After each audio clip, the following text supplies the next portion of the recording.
जब आप जेमस्टोन की कटिंग करते हैं, फेस्टिंग करते हैं, तो उसका एक बहुत ही ज़रूरी का जो अमल होता है उसमें, जब आप जेमस्टोन की कटिंग को स्टार्ट करने लगते हैं तो उसमें आपने जेमस्टोन को डोप के साथ अटैच करना होता है, जिसको डोपिंग कहते हैं। तो इस वीडियो में आप देख सकते हैं कि प्रोफेशनल्स जो हैं वो किस तरह इस डोपिंग के अमल को करते हैं। तो let's see. That's not hitting on the bars, but if you look at the space between here and here, that's a pretty good sized stone. I mean, you're talking a stone about that big. So it's very nice. It's their current product for Ultratech machines, and I use Ultratech machines, and I have a B5 Ultratech machine. I think, seeing as how this is going to be a simple one, I would start with this one. Why? Okay. I've got small stones here. That could work quite. Wow, you brought a big one. Okay, these are commercial stones instead. There you go. Ready? Good start. Yes. It's like me when I drop a stone. And and for the most part, the process is fairly simple to do this. And as you notice, what I'm doing here is putting it into the transfer adapter, because I like to use a torch. So if you're using a torch, things are going to get hot. You don't want to get yourself into trouble burning anything, as well as yourself, which is the most important thing. Many people try to hold dop sticks and do all kinds of things when they're trying, and hot wax doesn't work for doing that kind of stuff. I got a little thing here I can put it on too, not burning the table. I brought some of this because I'd like to have people try a couple of these, okay? When I get done with this first part of this demo, I would like you to actually do this. Now, the way I like to do it is, in theory, you have a very clean stone. Not all that clean. It's in the yellow case. One of the things you do want to make sure is your stone is very clean. And put a little bit of... actually going to heat some things. We're just talking about the temperature. Now it's going to work better. I'm sure it's going to hot. A flat dop end, that's usually the starting point, and a cone. And the cone dop is the part that can handle the pavilion after you've done it, okay? And the, well, you can bring one, but there are also dops that have a channel in them, basically. And the V that's formed can vary from small up to fairly long. If you're cutting long tourmalines and things like that, they do make dops there for tourmaline that can get up to pretty good size. Most of them I've seen are more like about that distance, but still, if it holds the tourmaline pretty well, it doesn't. You can still cut a longer tourmaline in it because it'll give you enough bite from the wax holding it down in the V that you can cut the crown without too much trouble, and you'll get decent accuracy that way also. And those are parts of the things that you need to think about. Okay, so the easiest here is to swing around.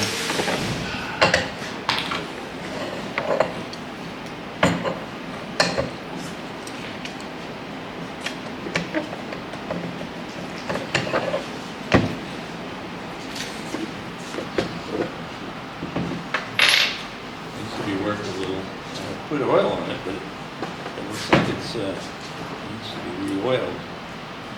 Okay.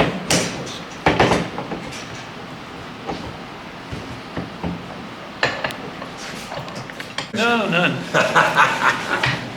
Look at this game. So what I'm up to here is I'm going to put the also needing to lock this on in. I like basically to start with a torch, turn down as much as you can, because this thing can go, so you don't need that much heat. As lightly as you want. Warm the the dop stick up here, and I'm going to put a little bit of wax on it. That will give me a tiny seating between the stone and this when I get it set in here.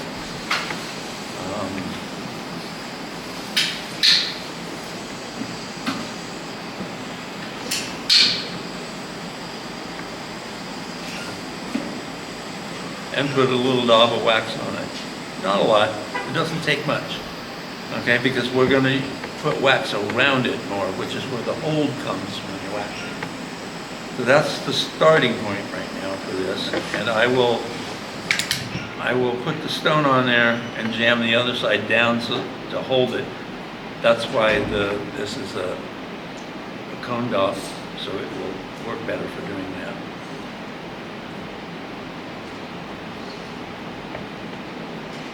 Cool enough now to not maneuver around anywhere.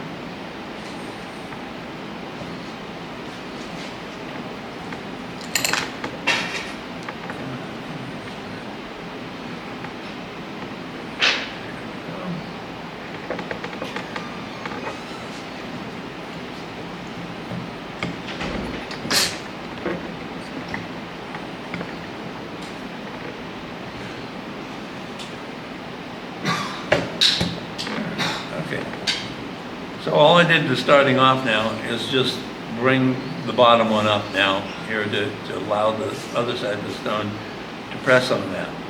We're going to put wax around on the outside of this, but I'm just using this right now to heat up and set the attachment. So to do that, all you need to do is hold firmly on this and rewarm this.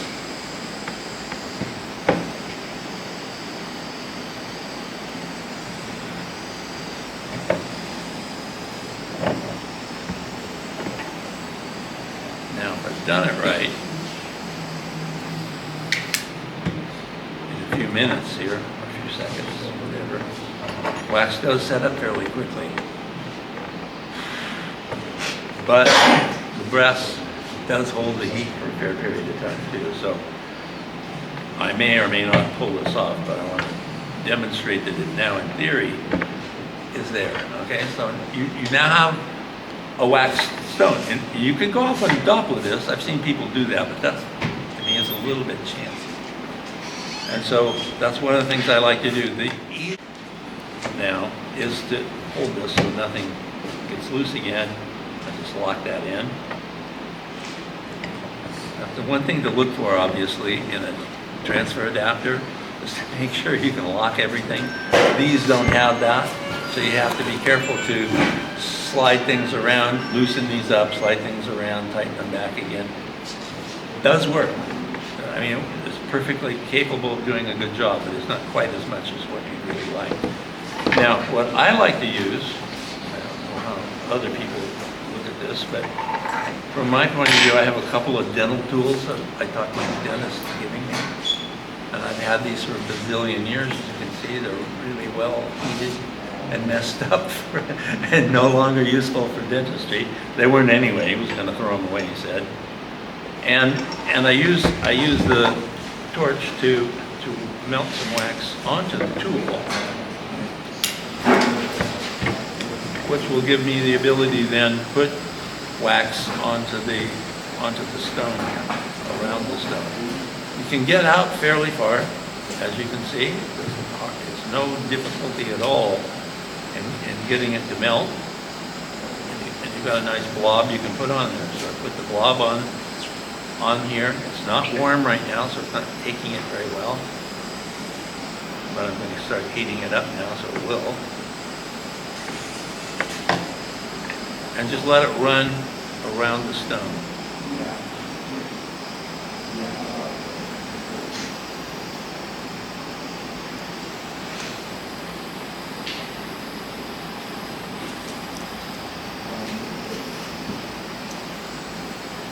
Now, there we go. Okay, so what I accomplished was to put the wax on here and then manipulate around with it to be able to spread enough wax. As you can see, I took a pretty big blob, but it turned out okay. I mean, it's not really too bad in terms of being too much wax on there. And it goes all the way around the stone. First of all, it does hold well. You can see both the color and the hold on it to know that it's holding the stone well. The other thing is you look at the top part where it's hitting to the dop stick, there's the wax comes up next to the dop stick and basically curls up like that at the very end. Okay, that little wicking up is what sets everything. When you've gotten to that point, you now know the wax is fully up and down and in contact with the dop stick. That means it will never come off, okay? People keep saying, oh, I don't like wax because everything comes off. Not true. You do what I just did, you really have to beat it to make it come off. You have to drop it under the lap. You have to do something stupid, bang it against something, you know.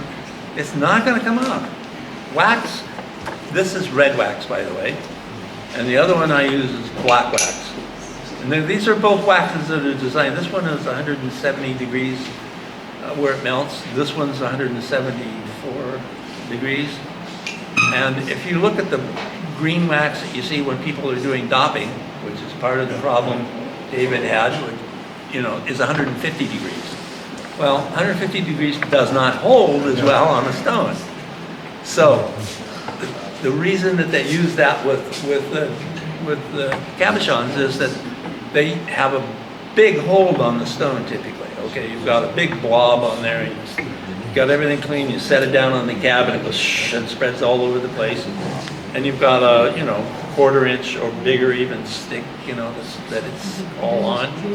When you do that, you've got a lot of wax on everything. The wax holds fine to the wood, it holds fine to the stone, and there's enough of it at 150 degrees you can hold on. So you're cutting a cab, and you got a big stick there with a whole load of wax around it, fine. If you've got a smaller cab, you better use a smaller stick so you can put more wax around on the stick. I see people cutting cabs with small, very small cabs. You know, this size is not too unusual for people cutting some small cabs. And they're doing it for jewelry, and they have to do that to get it to fit onto the type of jewelry that they're working with. But they use the larger size sticks instead of the smaller stick, and they don't get enough wax on it. They come off on them all the time. I hear them grumping about it, you know. Tough luck. It's because you don't know the technique. That's the problem. They don't understand the purpose of what the wax does. So you have to make sure there's enough wax to hold. Cool off enough, but since I can fully touch it and hold it, it should now give me the same phenomena here. Unlock it and pull it back. And now you have the stone that you can take out and cut. Okay? Now, hey, what do you know? We cut it. Okay? Now we're going to do the other side. Okay? The nice thing about the transfer for doing the crown side of the stone, assuming you're cutting the pavilion first, which is not always the case, I might add, is that you're putting it into something that will hold wax itself. Okay? So when you put the wax in there, you just need enough, again, to allow the stone to let the wax push out as we're going to pull it up and merge it in. So first thing you do, is the same thing I was doing on the other one, is fill that with a little bit of wax. Put a little bit of wax in it. So that I'm using not one of the little tiny, you know, alcohol lamp things. As you can see, it's really hard to maneuver around and do things with those lamps. I know that was a traditional way of doing it for millions of years, and I started off with that myself when I first started. I started faceting in 1973, and I bought my first V2 in 1975. And I found that the trick on a lot of this is just to make sure, and pull off on the outside, that won't hurt anything necessarily. I think I'll use my tool. get that much in there.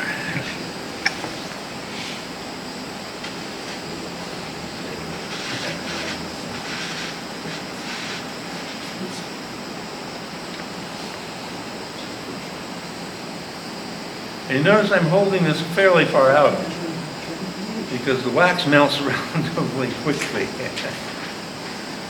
And this should still be warm enough to take it. It is. Okay. Well, it was warm enough. It started okay. That needs a little help. Warm it back up a little bit again.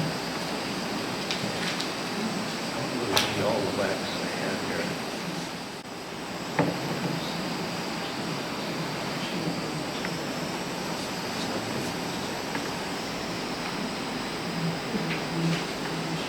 Okay.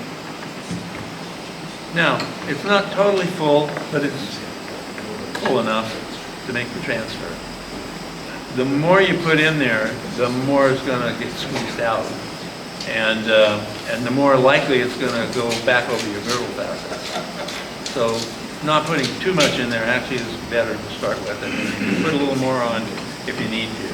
But that's usually enough to just, as the wax cools down, it dishes in there. Okay, so that should, in theory, be enough for me to move this back and join the two.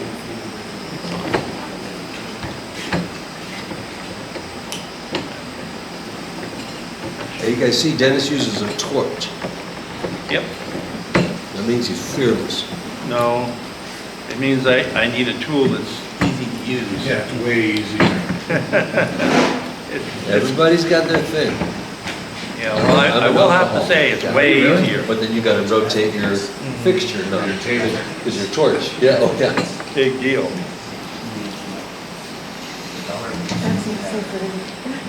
Tomorrow morning, you're going to see a lot of, we have 6 dopping sets for tomorrow morning for you guys to participate. So there's a lot of dopping education at this symposium.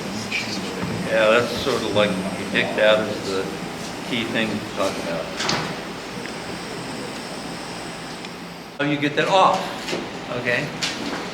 Which is why I brought this. Let me interject a question. Yeah. Because I've heard about this red wax. Yeah. That it's, the old letters, the sealing wax from England. Yeah, that's what it is. And is this from England? No, actually, this came from New York. Okay. There's banks in New York City. Oh, banks, well, okay, yeah, stamp the money. So what would you say the big difference between red and what we call black, but to me it's just dark green, but go ahead. 170, 174 degrees melting. That's the difference between Not the much two. difference. No, but it's a lot different in 150, isn't it? Which is used when you're doing caps. It depends on the wax type too. So a lot of reds are at 150 to 160. Blacks, Really? 170. Yeah. Oh, okay. Well, I only buy the ones that are for the banking Yeah. use. For letters. or Green and brown are usually lower. Yeah. Which are better, like Dennis said, better for dopping. Okay. I use black. I use period. black mostly now too, but I have some rest left over red. This Well, is it's good. last of it. I bought 6 sticks of this in And you still got 4? 1978. No, and this is the last of this. Their sticks are about this long. Yeah, yeah. This is the last of them. Yeah. That's how little wax you need. Yeah. You buy 4 to 6 sticks of this, and it'll last you one hell of a long time. Decades, yeah. Thank you. No, that's the way that part works. Dennis, did you hit wine? And I can guarantee you, wax done this way is very strong. Doesn't come off all that easily at all. So I know I hear people say, oh, I can't wax because the stone keeps coming off all the time. Keep the dop sticks and the stones very clean. And what I usually do is just finish up with a good alcohol and wipe everything off, blow the alcohol so that everything's dried up. Off you go. Now you can also, if you want to, I know there are people that keep a little bit of alcohol and old wax, in a thing and use that to coat the stone with because they think it helps a lot. I'll have to honestly say it's not, in my experience, that it helps a lot. It's just one more thing that takes time. So Personally, I don't do that, but I do know people who do. And even people that actually get little bits of the I forget what you call it. Shellac, that's it.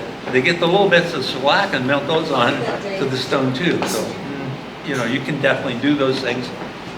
Honestly, if you do what I just did with a good wax, I don't think you ever need to worry about it. It's a wax. And then I tell everybody, use the wax all the time. Nobody listens to me. Everybody wants to do it that way because it's so fast and easy. But the problem is, there's two things wrong with crazy glue, or any of the other cyanoacrylics that have different names. You know, the material itself is very sensitive to water. Water will slowly etch in and break the bond between the stone and the dop stick. And if you're cutting a stone in one day, you don't have to worry. But if you're cutting a stone over time, and you walk away, you know, from the thing, you come back the next day and you do a little more, and the next day you do. And a lot of people in my classes have that problem. They come in, they start cutting a stone, they've only got 4 hours to go before our shop is open for 4 hours for people to facet.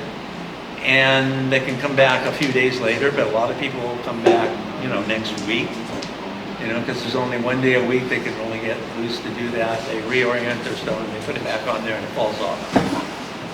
Okay? It's just been left too long. The water managed to work its way in there. Now, there is an answer to that, however. And I will say there's a cure. That is called nail polish. Clear nail polish, because I don't like the colors, you know. It's clear nail polish. Put that on there, and yes, it has acetone in it. I realize that's bad also for the seal inside there, but unless it's a very small stone, you should be able to get away with putting that on there. And it will seal up that. And then people who are cutting for longer periods of time won't have to worry about the water getting in. Okay? That means their stone, in theory, won't be falling off so easily. However, all the cyanoacrylics are very sensitive to vibration, for not just vibration, but and faceting machines can have some vibration because it causes issues, but also any banging, you know. So if you put your stone down too hard, that may be all it takes to break the bond. Because the bonds are very thin, and they're also very brittle. They're strong though, they're very strong, but they're brittle. And hitting them at all can be very damaging. So not even if you don't damage the stone, can be damaging to the fact it's going to now come off fairly easily because it's badly weakened. So those are the bad parts about that. But people still love to use them, so I won't complain, and I do myself from time to time. When I'm in a hurry and I just want to go and knock out a stone, you know, really very fast, which is not. And if you do mix the epoxy to spec and you buy epoxy that's reasonably good from your own experience, and or because some of the commercial epoxies are pretty crappy. Some of them are quite good. So the trick is try them, because the manufacturers change their epoxy mixes from year to year for whatever crazy reason. I haven't figured it out, but sometimes I buy a batch of epoxy. I use it for a little bit because epoxy doesn't age well. Throw it away, go back and get another one that had worked fine before on several stones. I get the new one,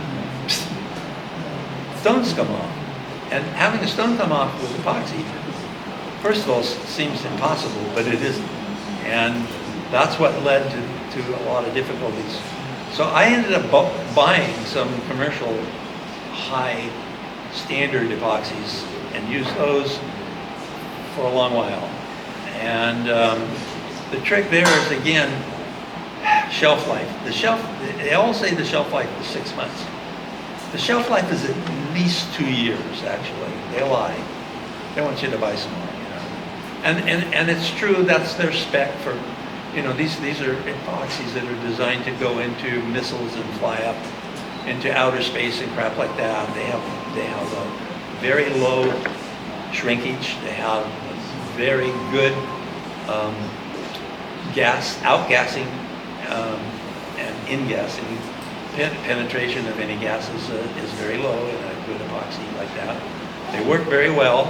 They cost fairly like 5 times as much as the stuff you get in the store, in your local hardware store. But they do a really good job, but you know, it all depends on what you're really doing and how important it is to make sure it's good. The trick also with epoxies are almost all epoxies that you get from the store have a excess amount of shrinkage in them. And the bad thing about that is, here's a big stone. Okay. Bad thing about that is you set your stone down into the cone dot, for example, this is a round.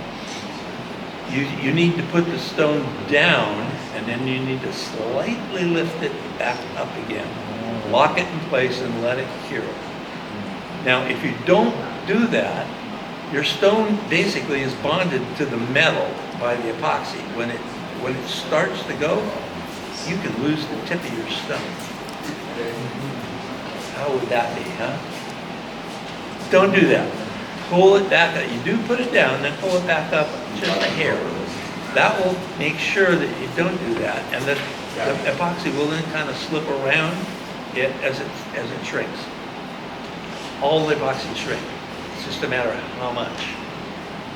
Okay, so roll it up until you really covered it very well, like that. You've got the other end in here like that. Heat this up with your torch again. From time to time, just give it a little tiny tap. Okay. When it heats up enough, it's off. Okay. Now, if you've got crazy glue on the other end, it can or can't come off easily. It depends on the brands of crazy glue. Some crazy glues will come off with heat just fine. Some crazy glues won't. You could just melt the damn thing, you know, the dopstick, and it won't seem to let go.